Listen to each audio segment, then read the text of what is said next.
Part of the challenge of the world today is that there are many, many influencers, propagandists, and others who are using the media, including social media, to lie, to deceive, to manipulate, to pretend that the atrocities committed on October 7th to Israelis didn't happen. They have to walk back the issue of women being raped or children being beheaded or all that nonsense, doctor pictures and so on. Even the Europeans swallowed all those lies at the beginning of the incursion, in which they accused the Palestinians of horrible things without evidence, without substantiation.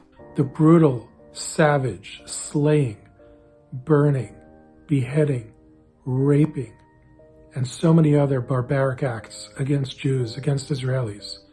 These people are all over the news trying to pretend it didn't happen, or failing to condemn it, or trying to just have you look the other way. What Hamas is doing is they're targeting Israeli civilians, women, children, grandmothers. No, they are not. Is that not a classic terror? Isn't that classic terrorism? They're not fighting the Israeli government. They're fighting ordinary people. That's one way of putting it, but it's not true. Palestinian journalists have filmed Hamas fighters going to civilian places, attacking civilians. I'm asking you, please answer. Was that intended? Was it calculated? Or was it a mistake? Did your men go too far that day? I'm telling you very specifically, the elite forces of Al-Qassam did not kill civilians with the admission of Israeli women in the Israeli media. If there was any killing, this definitely was not intended. There are lots of people who are trying to change the narrative, to make you look away from the savagery that occurred on October 7th.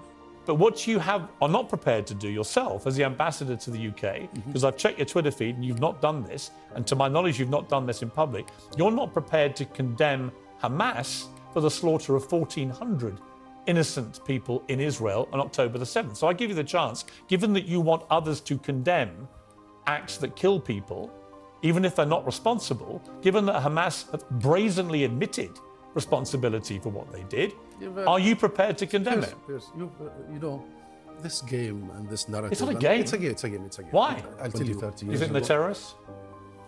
You asked me this question? Okay. What is the definition of terrorism?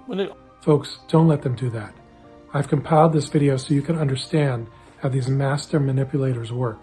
Some of these are liars, some of them are propagandists, some of them are just really skilled at trying to switch you from focusing on what really happened and looking somewhere else. Don't let them do it to you. How do you justify killing people as they sleep, families? How do you justify killing hundreds of people I want to stop this interview. in... I want to stop this interview.